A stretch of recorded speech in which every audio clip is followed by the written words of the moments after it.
Hello and welcome into another edition of the Devil Source Postgame Show. I'm Sammy Miller alongside Chris Cartman, following ASU's 67-59 loss against Colorado, dropping their overall record to 18-9 and 9-7 in Pac-12 play. Now, Chris, it was a tight battle throughout, but under the 6-minute mark, Colorado went on a 17-3 run. What were the contributing factors to that? Look, ASU's offense really kind of struggled. It started early, seemingly pretty hot between DJ Horn and Desmond Cambridge, but Desmond Cambridge was 2 of 11, I think, from 3 in this game, and had a lot of looks at the basket that just couldn't fall for him, really, in the last several minutes. And Colorado hit some clutch threes in timely situations between Tristan Da Silva. KJ Simpson worked his way inside with the basketball and one opportunity. I just felt like they hit timely big shots. They generated some good open looks. ASU wasn't able to convert. Colorado went to zone, and that sort of flummoxed ASU, I think, to some degree as well, which was a factor. And look, this team isn't a good shooting team, and so they go through these stretches where they can't get the ball in the basket, and when teams switch up what they're doing defensively, it causes them some problems. And Warren Washington is coming off of an illness where he missed the last couple games. I think that he seemed a little bit fatigued. He didn't have his normal sort of strength. You put that all together, and it's a bad recipe. You know, I think they hit like 3 or 4 threes in the last 25 to 30 minutes of the game, ASU. Now, in the opening minutes, though, their offense looked strong. DJ Horn was knocking down threes beyond the perimeter. So what do you think of their offense as a whole? Right. I thought at the beginning of the game that was some of the best 10-minute stretches that they've had in the Pac-12. Horn hit 3 of his first 4 threes. ASU came into this game 8-0 when DJ Horn had made at least 3 threes. So you had to think at the outset, okay, this is looking the way that they want. They had some very good passing from Warren Washington from the high post and multiple assists. They had slip screens where they had others. Frankie Collins had a nice assist. I thought, okay, like they're in a pretty good rhythm, but things really kind of took a turn for the worse. The end of the half, I think, was a really crucial stretch. What happened was Desmond Cambridge, after a timeout, he took a rush 3 in the corner that allowed Colorado to get a 2-for-1 when ASU should have had a 2-for-1. They got an and 1, then they hit a 3 before the buzzer that tied the game up at half. ASU got crushed in the last portion of both the first half and the last half. And I think in a game that was very close really kind of throughout, back and forth, no team was really ahead by much until the very end when Colorado went on that run. I just think that the offensive execution and some of the decision-making wasn't good enough for ASU, and that really is a microcosm of their season and maybe even more broadly the Bobby Hurley era. And heading into this game, we knew it was going to be a battle of the boards. So what do you think the other weaknesses of ASU's game was tonight? Well, Colorado was actually missing maybe their third best player, their top rebounder in the game.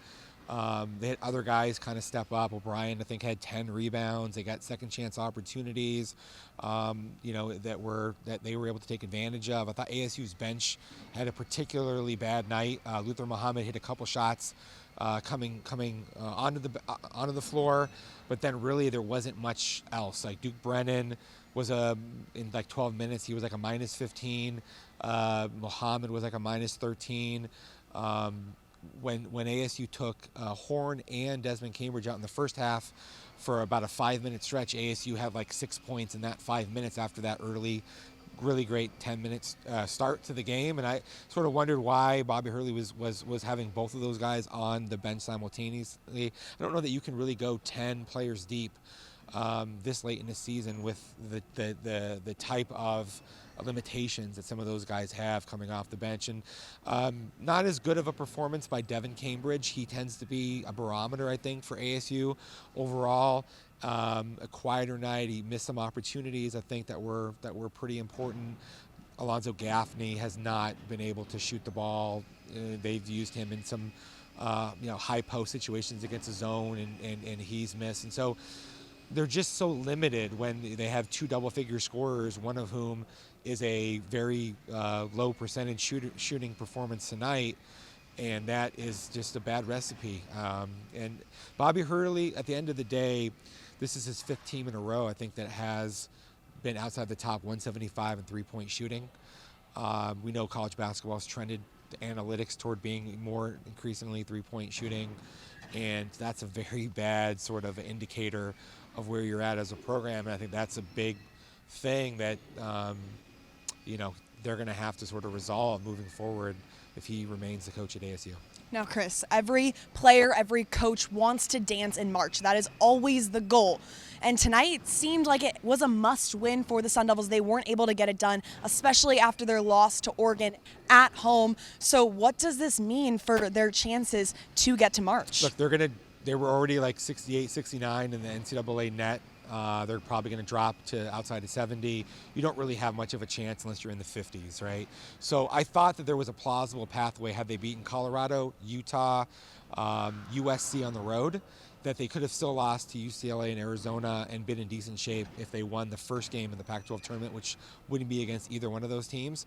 But losing this game tonight puts them into a really dire situation where now they probably have to get upsets against, those two preeminent teams in the conference, the Bruins or the Wildcats.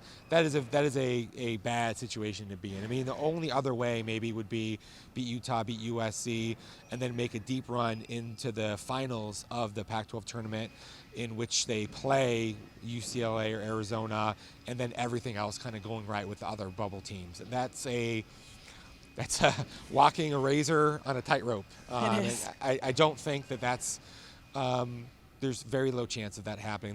The most realistic pathway now is they're going to have to probably go on the road and upset Arizona or UCLA, and that's not the situation that you want to be in going into the final week of February. And a lot is on the line for their next game on Saturday against Utah. It's not only senior night, but it's their last game home right here at Desert Financial Arena. But don't you worry, we will have all the coverage for you on SunDevilSource.com. So make sure you follow along for all that content.